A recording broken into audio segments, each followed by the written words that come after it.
when the truth lives to talk about it. What happens when you say you can't handle the truth, but today you're going to handle it because I'm going to tell you. I'm going to start off telling you about Matilda McCreary, the proof and the memory. It focuses on the historical foundation, her story, and how her spirit represents the living truth of Black endurance and justice. And then there's a part 2 that we'll be dealing with. The Lions Are Awakening, the living truth, which builds from Matilda's legacy into the awakening of identity, pride, and spiritual righteousness that you've described. An unapologetic call to rise, to reclaim, to remember. Alabama, 1931. A 74-year-old woman storms a courthouse, not in anger, but in purpose, and demands the impossible. Pay me for stealing my life. Her name was Matilda McCreary. She was once a Yoruba child named Abaki, kidnapped at the age of 2 and carried aboard the Clotilda, America's last slave ship, the final stolen daughter of Africa to walk on American soil. They said slavery was long ago. They said no one was left who remembered. But she remembered. She remembered the songs of Yoruba women. She remembered her mother's face. She remembered the fire that took her village. Matilda was living proof that you lied. Proof the past was not gone, only buried. Proof that memory is a weapon sharper than any blade. The name as defiance. They tried to rename her. They tried to write their ownership into her identity.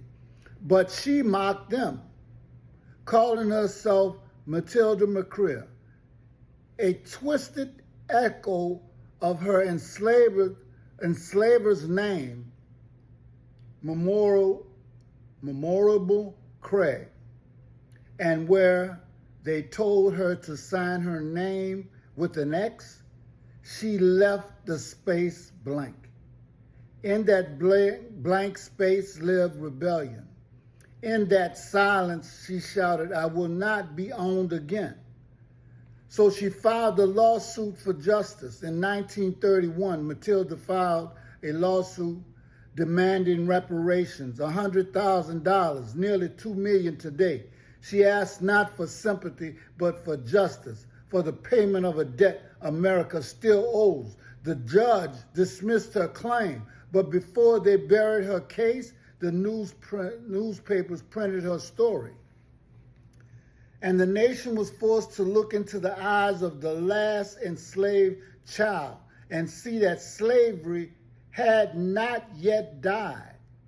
She dragged it, kicking and screaming, into the 20th century courtroom and made history itself stand trial.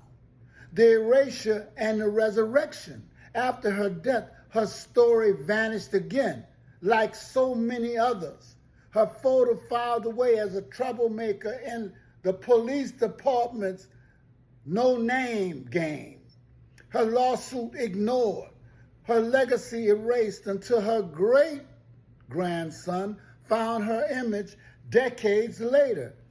And her lost interview with Zora Neale Hurston resurfaced in 2021. In that interview, Matilda told and spoke of searching enslaved women's faces for her mother's eyes, the same eyes that watched her be taken. It was heartbreak. It was humanity. It was the story of a people who never stopped looking for themselves. And I tell you this with my humanity, not trying to be perfect, just telling the truth.